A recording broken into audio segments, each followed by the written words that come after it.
Many conversations about blood sugar and diabetes begin with sugar itself. This is understandable because sugar is the most visible part of the discussion. However, this framing often misses a deeper and more important process that develops quietly over time. In this discussion, attention will be given to four main areas. First, what insulin actually does in the body. Second, what insulin resistance means and how it develops. Third, why sugar is usually not the first problem. And finally, why understanding this process early matters for long-term metabolic health. Let's begin with the role of insulin. Insulin is a signaling hormone produced by the pancreas. Its primary role is to help glucose move from the bloodstream into the body's cells. Once inside the cell, glucose can be used immediately for energy or stored for later use.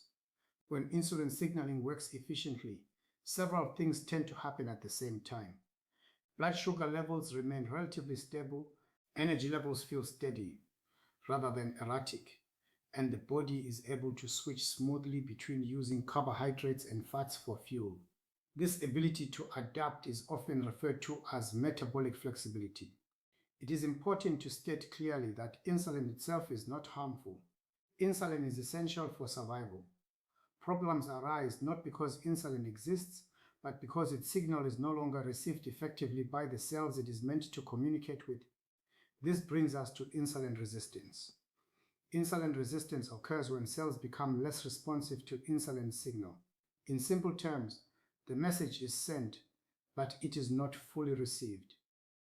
When this happens, the pancreas responds by producing more insulin in an attempt to overcome the resistance. This compensation can be effective for a long time. Blood sugar levels may remain within normal ranges, sometimes for many years. During this phase, insulin levels are often elevated, but this is not always measured in routine testing. As a result, insulin resistance can exist quietly, without obvious symptoms, and without a formal diagnosis.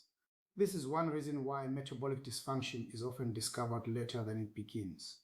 Now, it is at this point that sugar is often blamed.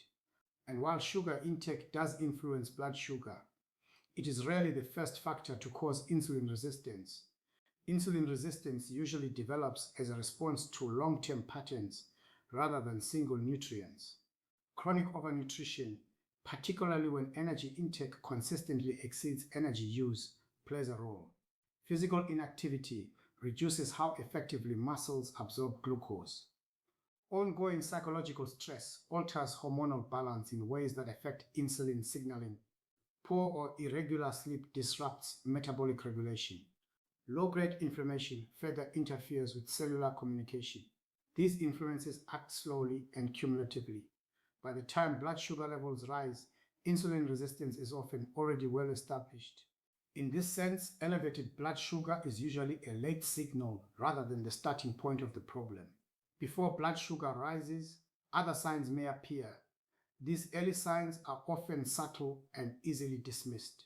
They may include energy crashes after meals, a gradual increase in abdominal fat, strong cravings for carbohydrate or sweet foods, mental fatigue, particularly in the afternoon, or difficulty losing weight, despite consistent effort.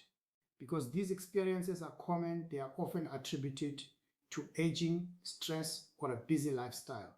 However, they can reflect reduced insulin sensitivity developing beneath the surface. Understanding this process changes how metabolic health is viewed. Rather than focusing only on late-stage outcomes, attention shifts toward early awareness. This perspective allows lifestyle-based support to be introduced earlier, often before medication becomes necessary. It also reduces fear by replacing urgency with understanding. Metabolic health does not change overnight. It reflects how the body responds over time to nutrition, movement, stress, sleep, and recovery. Insulin resistance develops gradually and quietly, but it also responds best to early, calm, and sustainable support. Future discussions will explore how everyday lifestyle factors influence insulin sensitivity and metabolic stability over time.